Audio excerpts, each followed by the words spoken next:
Now, yesterday, we learned about the arrival of the first ever British baby created from 3 genetic parents using a brand new IVF procedure. Now, the mind boggles about all of this, but this method has sparked a debate as to whether or not society is going too far with designer baby technology. It has to be said that a lot of this is about getting rid of medical deficiencies and mitochondrial conditions such as heart problems and the like. A lot of us, I think, would agree and say if you can prevent anything like that, it's fine. But we're now talking about, you could say, I want my child with blue eyes, or a green eye and a blue eye. Or to be a boy or a girl. Or... Yes, or to have blonde hair or not blonde hair, whatever it is. Where does this bring us? We have a columnist at the Universe.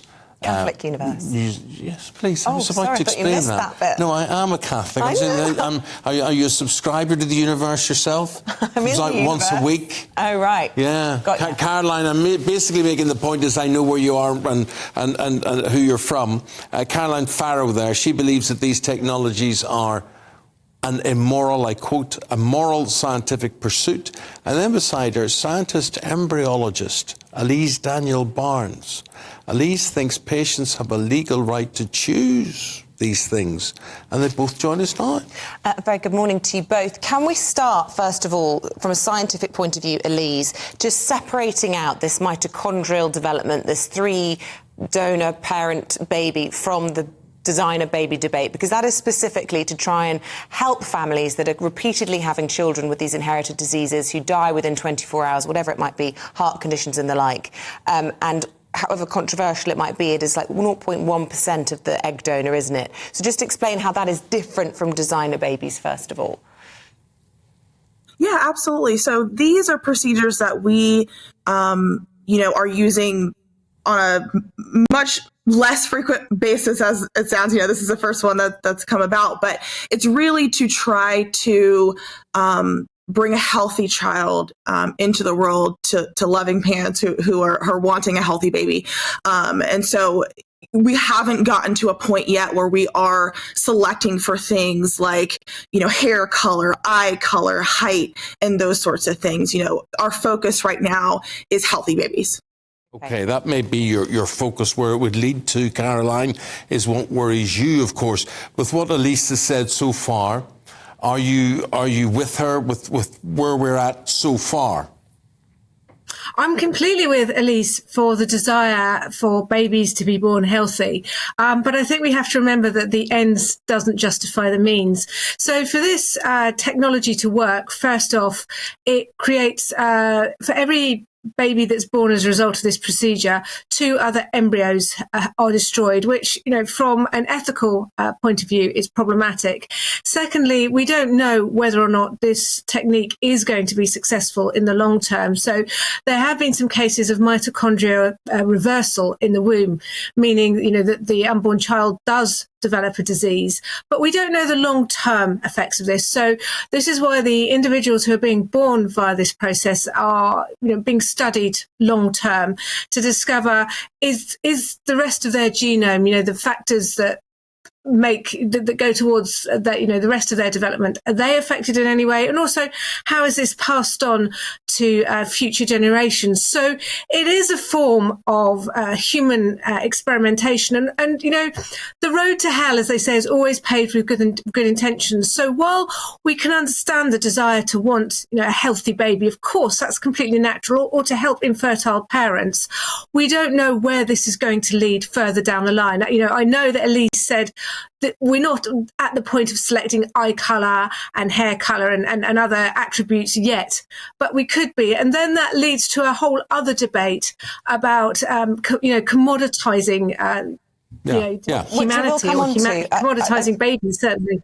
Yeah, and I just want to pick up on a couple of those things. And I agree, the scientific community say there is no consensus about the long-term effects of this 3-donor baby thing. They don't know whether or not there will be this reversal of things later on down the line. But you did say that the problem for you was the destruction of a couple of the embryos. Now, of course, that happens whenever parents use IVF to conceive. Millions of embryos are destroyed around the world, probably every day. So presumably, Caroline, you object to even IVF, let alone anything that is a sort of medical termed development like this.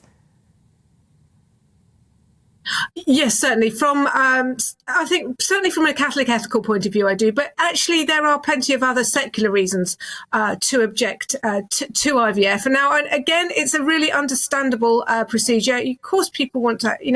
Infertility is a horrible burden, and I'm not minimising it. But I always think IVF acts as a sticking plaster in that it doesn't solve the underlying causes of fertility. It tries to circumnavigate them. And, from a purely sort of secular and statistical point of view, it's got quite a low success rate anyway. But I think as well with three-parent babies, you are, even though it's a tiny amount of mitochondria, you are introducing new genetic material into a human being. And every single human being, we have this innate desire for identity. We want to know who we are, where we're from, what our legacy is. Well, Caroline, I want to know what Alease thinks. I want to bring Alease back in because she's all the way in Las Vegas for goodness knows what time of the day or night that it is. So we do appreciate you being with us, Alease. But basically, I wonder, is there any difference in the way this is viewed in the USA where you are and in the UK where we are? And basically, I know you sort of believe parents have the legal right to choose their baby's gender, and you're thinking, what's the big deal? Get over it. Whose business is it outside theirs?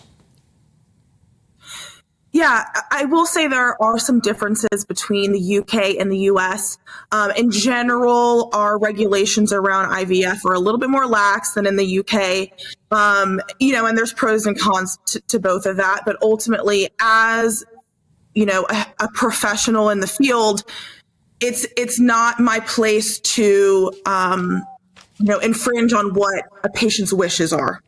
Whether I agree or not, ultimately it's not my choice. It's the patient's choice. And until we have other regulations that change that, I have to set my own personal